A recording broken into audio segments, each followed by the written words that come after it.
Halo kawan-kawan, ya kembali lagi bersama gua Rocky. Ya kali ini gua yang akan menemani kalian di Suara Juventini. Ya, seperti kita ketahui bahwa Juventus meraih hasil yang sangat mengecewakan ya kan. Aduh, kalah nih udah begadang-begadang malah kalah ya kan. Di mana Juventus kalah 1-0 melawan AC Parma pada lanjutan Serie A Liga Italia yang kemarin yang sempat ditunda karena ada berkabung di Vatikan di sana Paus Fransiskus meninggal. Jadi Juventus itu partainya ditunda baru di hari Rabu kemarin. Nah, kita akan bahas nih dengan para narasumber yang sudah gregetan nih mau ngomong nih. Ada teman-teman kita yang selalu mengisi di Suara Juventini. Kita kenalan dulu yang kuncennya Suara Juventini yang pakai jersey warna hitam. Mungkin ada yang belum mengenal siapa Mas namanya. Silakan Mas. Halo teman-teman Juventinis, bersama gue Jackie akan di sesi kali ini. Thank you. Oke, baik. Nah, ini yang background layarnya selalu Giuntoli out, ya kan? Yaitu kita bisa kenalan dulu dengan siapa namanya Abang atau Mas. Halo teman-teman Suara Juventini, kenalkan gue Rido Juventini dari Bogor. Oke, nah Rido ini cukup spesial di Suara Juventini karena dia adalah membership kita. Jadi bagi para teman-teman atau kawan-kawan yang ingin seperti Rido bisa join di channel kita, ada tuh di deskripsi kita. Join ada kita bisa ada WA, terusnya bisa berkesempatan untuk ngobrol-ngobrol seperti ini. Nah, catat aja ada di deskripsi. Klik aja tuh ada paket-paketnya. Ada paket Buffon sama paket Del Piero. Oke, tanpa berpanjang lebar lagi, gua akan bertanya kepada narasumber yang mungkin sudah gregetan ya kan, yang harusnya menang kemarin malah kalah nih. Nah, dengan hasil kalah Juventus 1-0 tidak sesuai dengan rencana yang harusnya kita bisa at least bisa meraih poin satu atau enggak seri, malah kalah nih ya kan. Nah, apakah menjadi dampaknya nih terhadap Juventus karena kekalahan ini kan kita harus lolos nih target manajemen ke empat besar zona Champions League. Nah, kira-kira gimana nih ke depannya menurut Bang Jeki nih? Silakan Bang Jeki. Oke, ya sebelum gue lupa, kita harus beri congrats dulu sama Juventina Women sih. Oh iya, Scudetto yang Scudetto. keenam. Ya luar Oke. biasa. Yang ceweknya udah berprestasi, nggak tahu nih yang laki-lakinya nih. Masih Masih belum belum. belum juga nih, kasihan bener.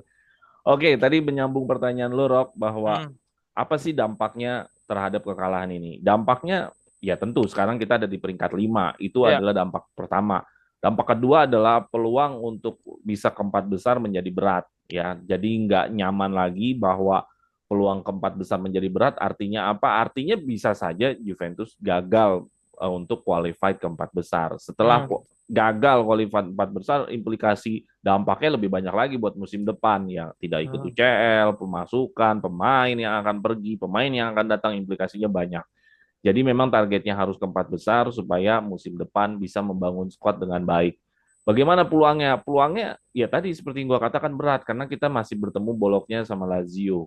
Ya, hmm. itu dua tim yang memungkinkan untuk menggagalkan Juventus, tapi memungkinkan kalau Juventus menang, ya akhirnya masuk keempat besar karena kebetulan banget boloknya ada di atas kita nih.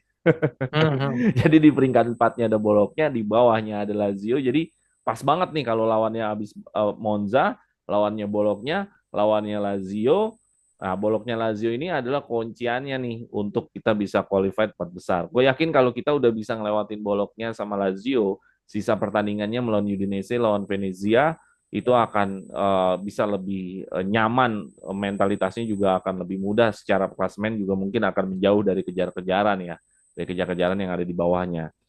Dan menurut gua harusnya mereka bisa melewatin ini. Kenapa? Kan digadang-gadang kan Tudor ini ceritanya ingin mengembalikan mentalitanya Juventus nih final leg Eh, ini. Kan begitu Grintanya ya. ceritanya. Ya kan Grintanya ya. digadang-gadang. Ya Hmm, udah ayo buktikan. Lawan boloknya lawan Lazio itu harusnya dihadirkan dong. Kan hmm. tapi memang agak rumit ya karena di boloknya Lazio ini kita away. Eh, Jadi ini menjadi rumit karena kita nggak main di kandang. Tapi balik lagi, kan cahaya cerahnya adalah bahwa dengan kehadiran Tudor ada DNA Juventus nih yang pantang menyerah, yang Vino Alavini harusnya itu menjadi modal nanti untuk memberikan dampak melawan Bologna, melawan Lazio sehingga kita bisa 4 besar. Gue secara pribadi pengen Juventus tetap ada di 4 besar karena eh, pembangunan tim di musim depan akan berdampak sama kita lolos UCL atau enggak. Kalau kita nggak lolos UCL, rasa-rasanya juga akan sulit kita bersaing mau dapetin Osimhen, Tonali, apa segala macam penawarannya nggak lebih. Kecuali lu mau gaji gila-gilaan. Katakanlah nggak bisa gila-gilaan, ya udah implikasinya hanya yang ngandelin nama besar Juventus zaman dulu aja. Jadi gue berharap tetap 4 besar dulu, Oke, nah walaupun berat.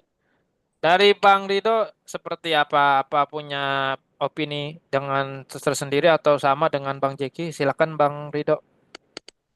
Ya, kalau dari gue ya, masih bisa sih sekitarnya kita untuk mencapai 4 besar ini. Dan tadi gue sambung yang terakhir dia bilang Bro Jeki tadi ya, impactnya kalau kita nggak sampai ke 4 besar ini, bukan hanya perkembangan mengembangkan tim ini musim depan kayak gimana, yang bukan hanya itu, malah tim yang sekarang ada aja itu akan makin berkurang jadinya gitu.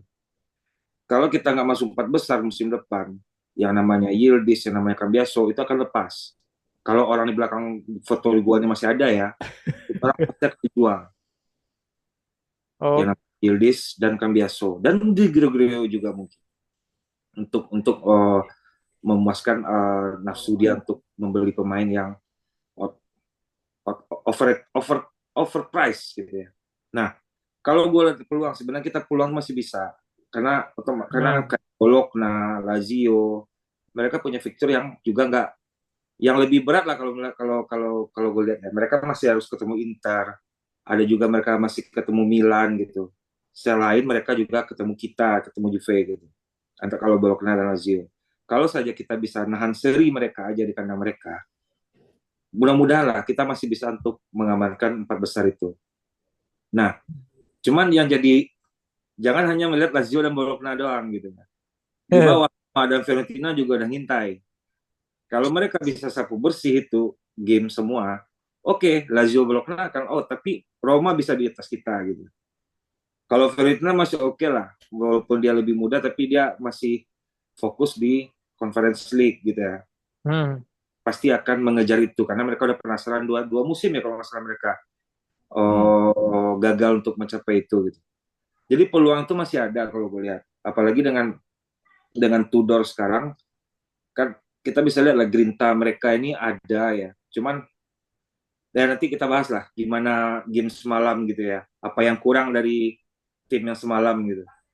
Oke, baik Bang Rido. Terima Hmm. kasih atas pendapatnya. Nah, gua mau nanya sedikit nih.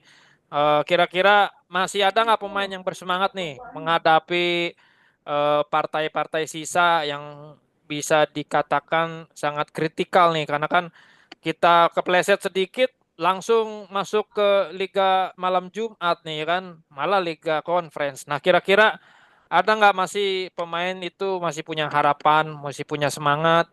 Kira-kira dari Bang Jeki seperti apa pandangannya? Ya rata-rata sih masih bersemangat ya. Paling Vlahovic kali nggak semangat.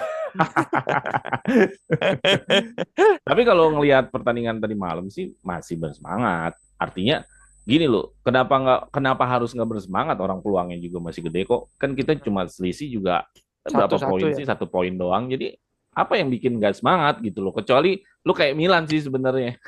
Oh, Kalau kayak Milan tuh ya udah lo ngandalin Coppa Italia aja gitu. Kalau kayak Milan ya. Tapi kalau Juventus mah sangat harus bersemangat sebenarnya, orang cuma hmm, selisih 1 poin. Justru kalau pemain tidak bersemangat, hmm, dipertanyakan dia memakai jersey Juventus gitu loh. Kok nggak mau bersemangat untuk Vino Alavine sampai akhir musim habis-habisan untuk hmm. bisa Juve tetap di level tertinggi gitu loh. Ya justru gue mempertanyakan kalau lo nggak bersemangat, apa apa kebanggaan lo, apa kepantasan lo memakai jersey Juve? Ya kan, kalau lo tetap bersemangat ya that's why lo cocok dengan jersey Juve kan gitu. Hmm. Berarti masih ada rasa optimis ya untuk meraih at least ya, kadang miris ya. Harusnya kita bisa Scudetto targetnya, cuma Nih, sekarang kita berjuangnya di zona Champions kayak gitu. Nah, kata Bang Rido, apakah masih ada terlihat pemain yang masih bersemangat apa ya udahlah besok karena gue mau dijual ya udah biasa-biasa aja kayak gitu. Kalau gue lihat ya kalau kita lihat misalnya apa ya, tifosi, ultras, pemain, direktur manajemen tim, pelatih, yang paling semangat kayak di semua elemen tuh Tudor ya. Tudor yang masih semangat kalau gue lihat. Hmm. Dia muncul dengan pembelaannya semalam, tidak tidak diam, tidak melakukan apa salah salah doorstop atau apa gitu ya. Jadi Hmm. gue masih semangat, jadi ya ke bawah semangatnya Tudor gue sebenarnya gitu. Hmm. Jadi makanya tadi gue bilang bedanya timnya sekarang dengan timnya Mota dengan timnya sekarang itu gerintanya memang kelihatan. Semua kita juga ketika kita bahas juga kita menikmati kan babak kedua semalam gitu. Walaupun gue tahu di mana kekurangannya dan ada juga salahnya Tudor di situ gitu. Cuman gue melihat Tudor masih semangat. Ini pemain-pemain nggak akan mungkin diam gitu ya. Pasti akan itu sama Tudor. Oke, baik kalau gitu. Nah, bagi para teman-teman tulis di kolom komentar kira-kira seberapa besarkah peluang Juventus untuk meraih di posisi 4 atau kok emang agak sulit nih. Nah, tulis saja di kolom komentar nanti kita tunggu ya kan. Oke, baik kita lanjut ke materi selanjutnya. Ah, ini lebih statistik nih. Gua akan masuk ke pertanyaan yang lebih statistik mengenai pertandingan kemarin antara Parma melawan Juventus. Setelah gua melihat data-data yang dilampirkan oleh Footmob dan WhoScore, Juventus itu banyak tuh melakukan hampir 37 crossing ya kan, dari kanan kiri ya kan crossing, hanya terus mendapatkan 9 corner ya kan. Nah, itu juga cukup lumayan tinggi dari statistik tersebut, tapi cuma 2 shoot on goalnya dari 16 ya kan. Nah, kira-kira gimana nih menurut Bang Jeki, apakah Tudor ini terlalu banyak melakukan strategi umpan-umpan crossing aja nih? Silakan Bang Jeki. Ya, jadi ini datanya superior ya, tapi hasilnya tidak ya. Ya datanya sebenarnya kalau untuk shootnya belum terlalu superior, belum sampai 20 lebih ya, masih di bawah 20. Gue harus akuin Parma itu sangat rapat sekali ya, Catenaccio banget, dia rapat banget, bener-bener disiplin. Hampir semua shoot-shoot itu kenapa kita jadi shoot on goal doang, cuma ada 2, itu ya karena kebanyakan di blok. Ya mungkin setengahnya di blok, setengahnya lagi melebar lah, nggak ini ketangkep lah. Jadi banyak yang diblok sama pemain Parma. Artinya Parma benar-benar fokus dan concern banget menghadapi serangan dari Juventus. Jadi menurut gua ya sekali lagi Parmanya di sini benar-benar fokus memang mau bertahan kuat dan Juve sudah melakukan itu gitu loh. Banyak banyak penetrasi-penetrasi yang dilakukan dari pemain Cambiaso, dari Colomani segala macem, shootnya juga tetap masih melebar. Sampai Locatelli pun punya shoot juga tetap juga masih diblok. Jadi artinya apa? Artinya Juve kesulitan lagi melawan yang low block begini, melawan tim yang benar-benar bertahan secara 2 lapis tapi di dalam kotak penalti ya. Hmm. Jadi 2 lapisnya itu bukan di area sepertiga lapangan tapi benar-benar dalam kotak penalti. Akhirnya kan ngambil ngambil keputusan untuk lebih banyak crossing untuk membongkar itu semua. Cuman beberapa giornata di sama Mota memang tidak pernah dalam satu sistem yang kita terus-terusan crossing. Jadi pemain-pemain kita ini belum terbiasa merespon refleksi terhadap refleks gitu ya, terhadap menyambut crossing. Bagaimana pergerakan dia, bagaimana cara menyambutnya. Jadi striker kita juga harusnya Vlahovic terbiasa harusnya dengan crossing, tapi nggak juga toh. Nah, crossing-crossing yang ada kan ada yang bobotnya dari penetrasi, ada yang bobotnya dari jarak jauh. Alhasil itu semua jadi sia-sia ya. Data itu terlalu tinggi ya untuk crossing 39 tapi tidak ada hasil sama sekali yang menghasilkan gol. Termasuk juga corner juga. Corner sampai 9 menurut gua itu udah cukup banyak. kayaknya kalau zaman Allegri ada aja nembus satu gol tuh biasanya Gatti itu biasanya atau Bremer ya biasanya nembus-nembus aja tuh. Atau zaman dulu lagi Chiellini biasanya suka nembus-nembus juga tuh. Artinya memang Juve udah nggak bisa lagi membongkar dengan cara-cara yang apa namanya menyerang dari tengah ya. Jadi memang kalau memang sudah ada tipikal sering crossing, berarti pelatihan untuk menyambut crossing itu harus lebih intensitaskan. Tapi kalau gue melihat lagi di babak terakhir-terakhir ya, babak kedua ya, sebenarnya itu udah seru nontonnya. Kan gue bilang di grup juga, ini seru banget nih Juve, udah menit 80 sampai menit 90 lah. Ini seru banget. Conceição nggak ada matinya, Yildiz nggak ada matinya, Colomani juga berusaha terus. Artinya apa? Artinya sebenarnya Chico, Colomani, sama Yildiz termasuk ide yang bagus juga untuk menyerang lawan. Karena Chico itu berani loh masuk penetrasi lawan. Dia hampir-hampir shootnya di dalam kotak penalti terus. Dan ini yang menurut gue salah satu pembeda dari Chico. Jadi menurut gue kalau misalkan ada low block, kayaknya Tudor udah harus men-set. Pemain yang harus dimainkan adalah Chico. Pemain yang harus dimainkan adalah Yildiz. Ini dua orang ini memang mampu gitu loh untuk berusaha masuk ke dalam kotak penalti plus Colomani. Menurut gue tiga orang ini cocok untuk melawan low block ya. Cuman sayangnya ini terjadi di akhir babak kedua. Coba kalau itu di babak satu dari awal, gue rasa kita bisa cetak gol deh. Cuman ini sayangnya ya waktunya kurang banyak aja sih. Karena gue rasa kalau babak dua yang terakhir-terakhir itu masih diterusin terus, kayaknya bisa kebobolan sih. Karena Chico udah banyak banget dapat shoot. Yildiz juga udah berusaha mampu menaruh bola itu ke tengah, naruh bola itu ke tengah. Jadi gue rasa kita akan bisa dapat gol. Sayang aja pemain-pemain cadangan yang masuk itu telat gitu loh, nggak dari awal babak kedua gitu loh. Oke, baik. Dari Mas Rido kira-kira punya pendapat lagi tersendiri kah? Ya, gue tambahin dikit. Jadi benar tuh tadi kata Jackie. Jadi Parma itu dari babak pertama itu mereka udah main dengan 5 back sejajar. Dan di akhir babak kedua itu, pertengahan babak kedua sampai akhir, mereka main dengan 8 back. Hanya 2 yang menekan di depan, di tengah. Dan kita di menit 80 ke atas itu bermain bukan setengah lapangan lagi, sepertiga lapangan.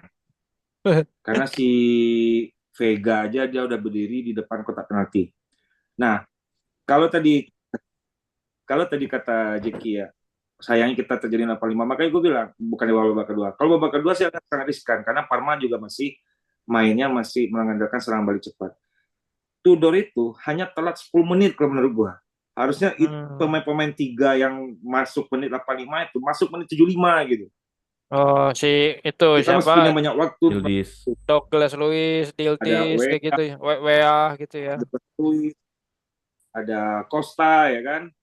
Parma sudah tidak melakukan apa-apa lagi sejak menit 70 gitu kan.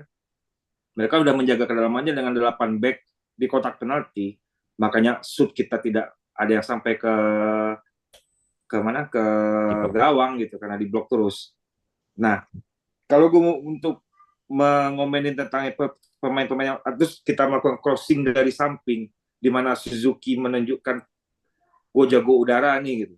Gue malah terkesima ngelihat Suzuki mengambil semua crossing Juve itu, dan Juve melakukan crossing lambung itu si saat Vlahovic sudah nggak ada.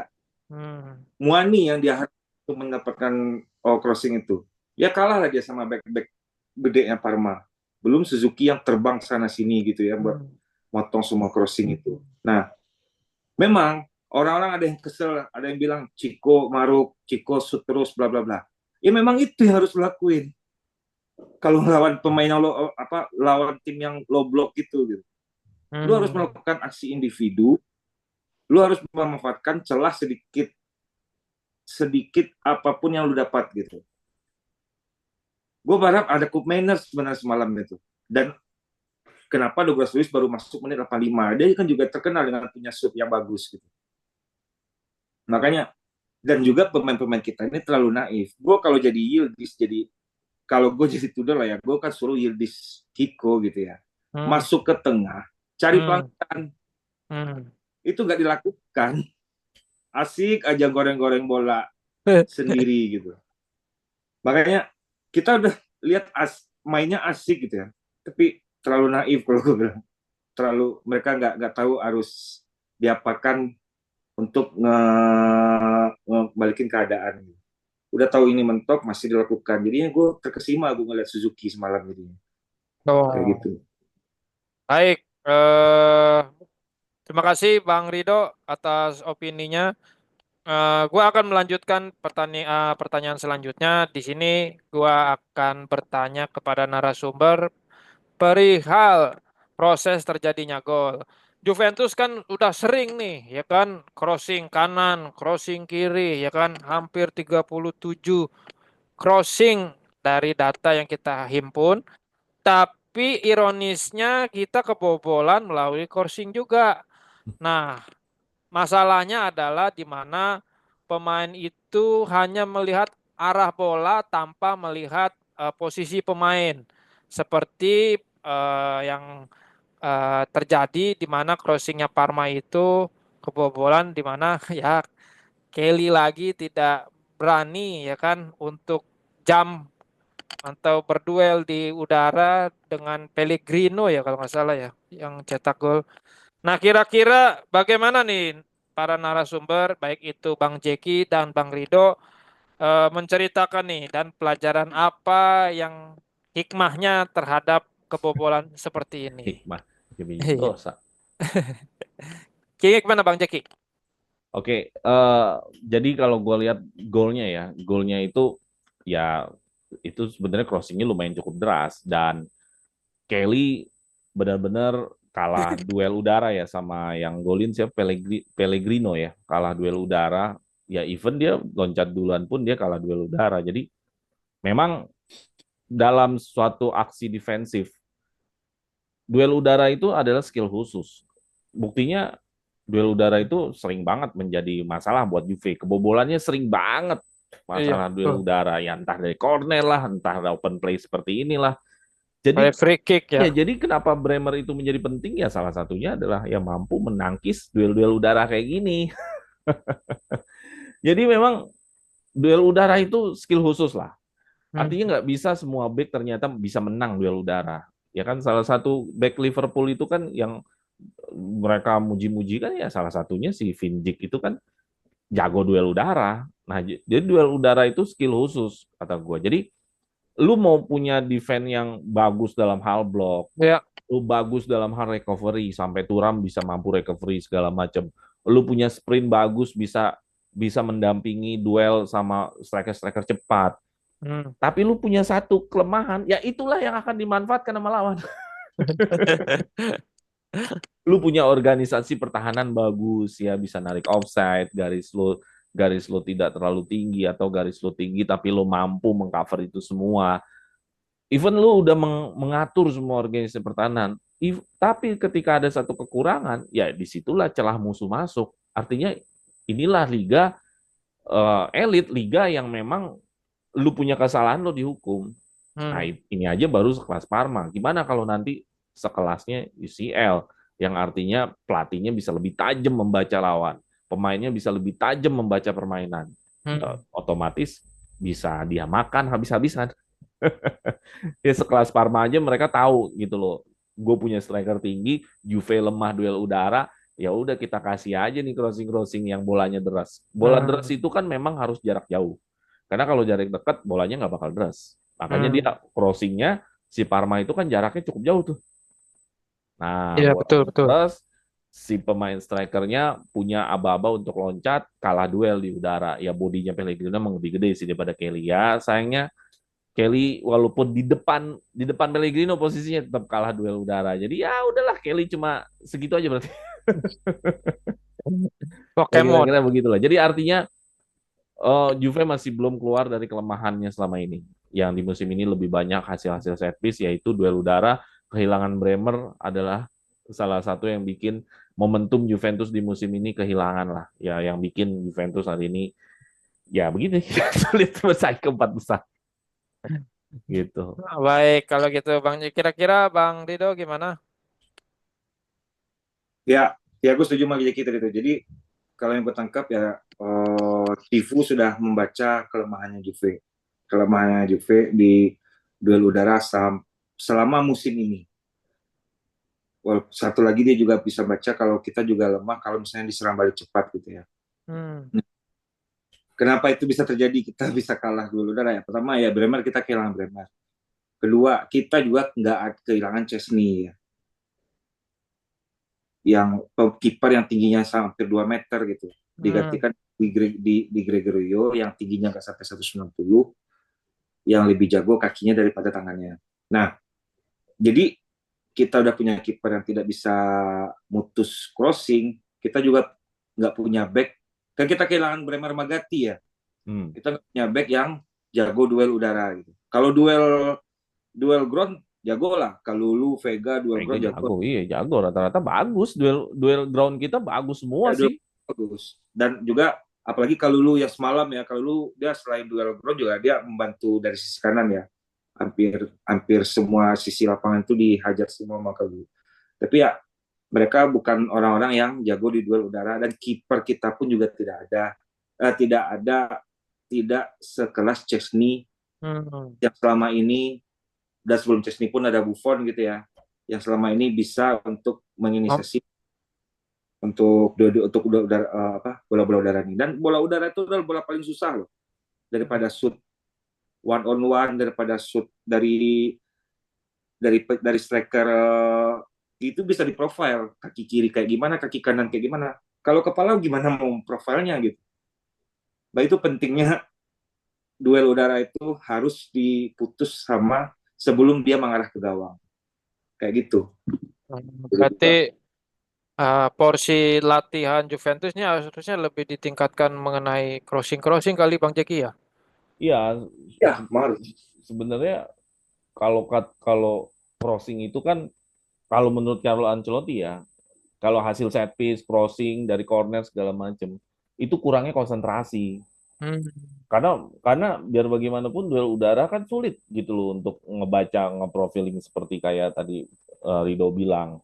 Jadi konsentrasi tinggi yang paling penting di sini diutamakan. Berarti metode-metodenya meningkatkan konsentrasi. Gimana caranya meningkatkan konsentrasi mau di menit berapapun gitu. Nggak ada alasan lu menit 60 karena capek, 70 karena capek. Artinya kan ini kan atas nama tim kan. Nggak bisa kan. Lu capek nggak konsentrasi lagi, lu harus tetap konsentrasi sampai 90 menit. Tapi gue rasa ini adalah efek dari Mercato juga. Lu kan tahu kan bahwa Bermer udah hilang sebelum Mercato musim dingin. Harusnya kan bukan Kelly yang datang. Harusnya ya memang pemain yang punya profil duel udaranya Fine deck aja ya. bagus. Oh iya. Ya duel udaranya bagus lah. Mungkin tadinya Gatti kali ya yang mau dikedepanin, tapi kan Gatti ternyata nggak sampai di level Bremer juga. Tapi memang ternyata kita nyaman banget ya sama Bremer ya, dengan dia mampu menghajar-hajar, merefleks bola-bola udara. Ya udahlah, mau gimana lagi. Oke, baik kalau gitu. Terima kasih Bang Jeki atas komentar. Nah, pertanyaan terakhir nih bagi para narasumber yang selalu mengisi di Suara Juventus ini. Nah, dampak hasil negatif ini tapi kita melihat berdasarkan catatan data statistik bahwa ada dua pemain nih yang dibilang ratingnya cukup lumayan bagus, yaitu Locatelli dan Kalulu. Nah, kira-kira siapa nih yang paling perform, yang layak antara partai kemarin Parma melawan Juventus? Kira-kira siapa nih? Gue ke Bang Rido dulu. Ya, kalau gue setuju ya dengan Locatelli Kalulu ya, karena memang notabene dua pemain ini lah pemain juara gitu. Kalulu pernah Scudetto dengan Milan, Locatelli juara Eropa sama Italia gitu. Jadi mereka tahu untuk bagaimana bersikap di pertandingan menghadapi lawan yang apa ya istilahnya ya, nggak, ya cukup dengan hasil seri gitu ya, dan kita nggak cukup dengan hasil seri. Mereka tahu cara bersikap. Kalau lu ada di mana-mana di sisi kanan, dia overlap McKennie berkali-kali gitu. Locatelli juga ada di mana-mana di tengah gitu. Jadi gue setuju aja tuh dengan Locatelli dan Kalulu. Kalau gue sih, kalau pilih satu dari mereka memang Kalulu kalau gue semalam itu. Karena memang dia memang bertugas sendiri dia di kanan sebelum ada Weah dan Costa ya. Itu maksudnya Kalulu ada di situ. McKennie dia kepater di tengah. Ini boleh jawab juga dengan yang nggak perform nggak ya? Iya, Mungkin nanti gua akan tanyakan. Oke, kalau Bang Jeki gimana? Ya, kalau untuk yang perform jelas ya, kalau lu itu overall dia hampir tidak pernah telat untuk membantu tim dalam overlap. Gila banget dia masuk ke dalam kotak penalti, dia juga nggak pernah telat untuk mundur. Jadi napasnya udah mesin nih tadi malam kalau lu nih. Kayaknya kalau lu udah bukan paru-paru lagi AI kayak di dalam. Ya maksudnya nggak capek-capek gitu untuk seorang Kalulu. Jadi gua rasa Kalulu tadi malam benar-benar rigid banget ya. Artinya benar-benar hampir gue bisa bilang nothing kesalahan, hampir benar-benar di saat kita menyerang dia ikut maju, bahkan masuk ke dalam kotak penalti, terus pada saat mundur dia juga turun, bahkan dia beberapa kali recovery juga kalau kita ada kena serangan balik. Jadi ya tepuk tangan lah untuk Kalulu. Nah kalau untuk Locatelli, ya Locatelli memang mobilitasnya bagus ya. Jadi artinya dia ada di mana-mana, mobilitasnya bagus. Jadi gue pikir ya Locatelli dan Kalulu saat ini dari penilaian statistik nggak salah ya, karena mereka memang. Tapi gue man of the match dari sisi Juventusnya sih Kalulu ya. Dan ya alhamdulillah ya kita dapat dari Milan murah dengan kualitas Kalulu kayak gini. Sayang sebenarnya kalau misalkan ada pemain yang bagus tapi timnya lagi nggak bagus gitu. Sayang banget sebenarnya. Hmm. Jadi itu pengennya tuh gue kalau pemain lagi bagus-bagusnya timnya juga ikut bagus. Jadi lagi bagusnya itu berguna gitu, nggak cuma sekedar ketutup sama timnya yang lagi jelek gitu loh. Sayang sebenarnya.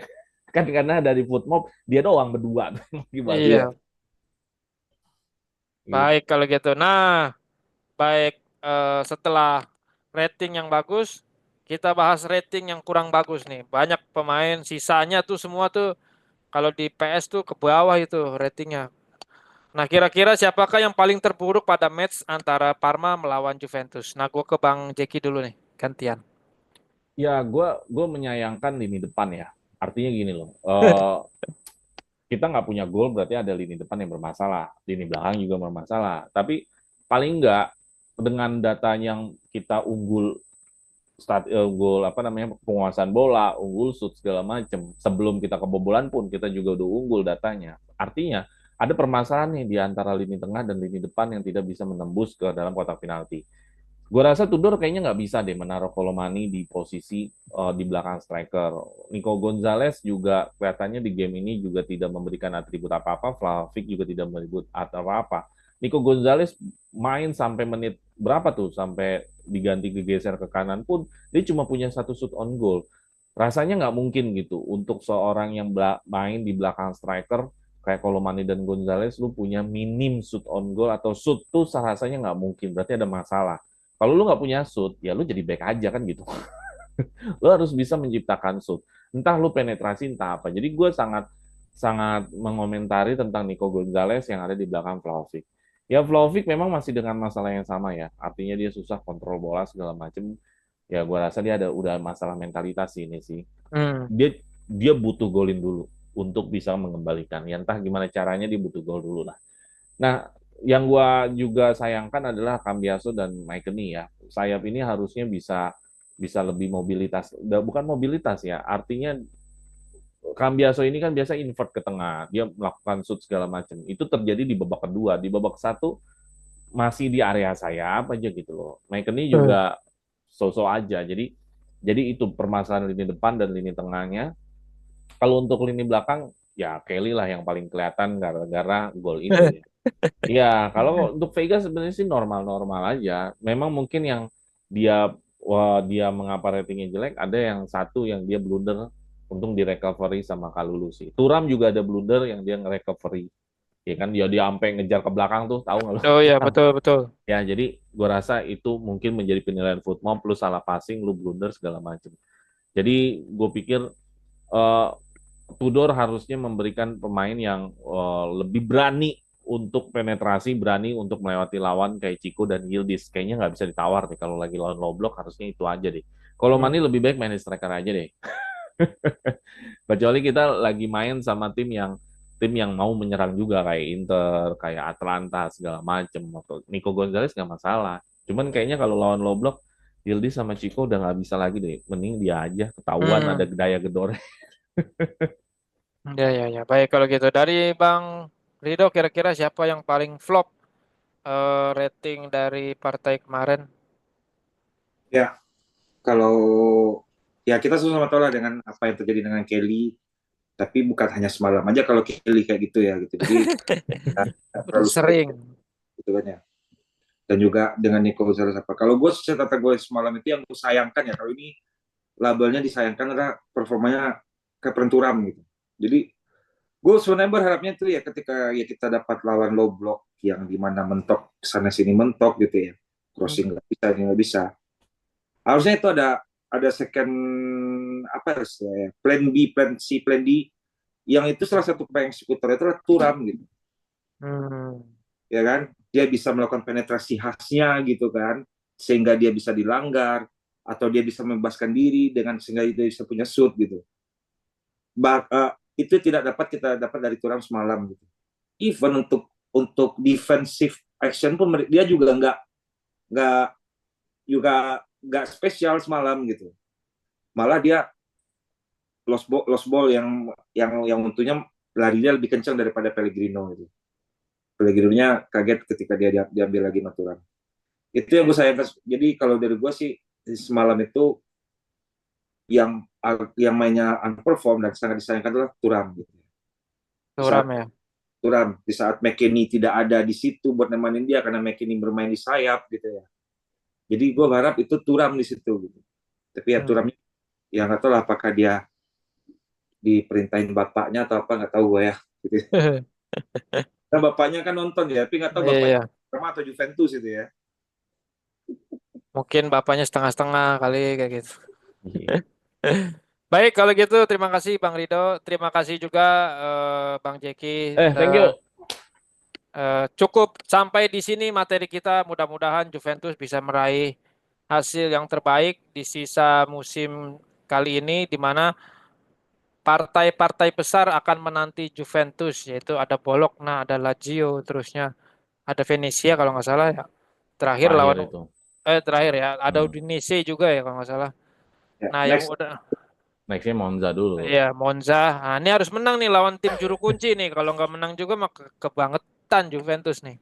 Insya Allah, karena Tudor sekarang ya. Kalau mau tagu mungkin masih mikir juga itu. Oh. Baik, akhir kata dari gua terima kasih dan jangan lupa juga nih bagi para teman-teman juga yang ingin join membership silakan ada di deskripsi kami. Kalian bisa berkesempatan kayak Bang Rido nih ngobrol-ngobrol santai kayak kita dan bisa join di WA grup kita. Jangan lupa juga di-subscribe dan jangan juga di-share ke teman-teman ada channel yang bisa bersuara yaitu Suara Juventini. Di komen juga baik itu saran maupun kritik di kolom komentar. Terima kasih dari gua. Mohon maaf jika ada salah-salah. Terima kasih Bang Jeki, terima kasih Bang Rido. Oke, Vino thank alla you. Vineo, Forza Forza Juve. Juve!